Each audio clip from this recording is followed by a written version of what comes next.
السلام عليكم خاوتي. اليوم جبت لكم فيديو جديد.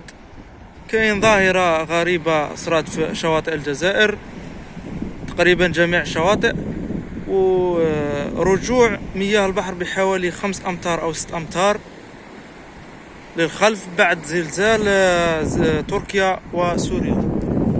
شاهدوا معي خاوتي، شوفوا معايا البحر كيفاه رجع. شوفوا معايا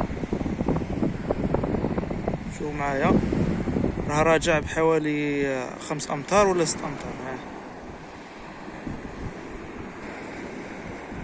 شوفوا خاوتي، ظاهرة غريبة جدا. شوفوا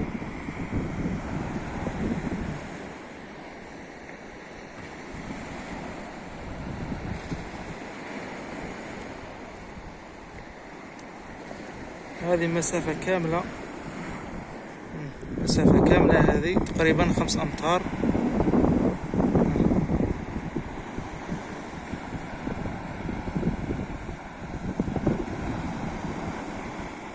سبحان الله.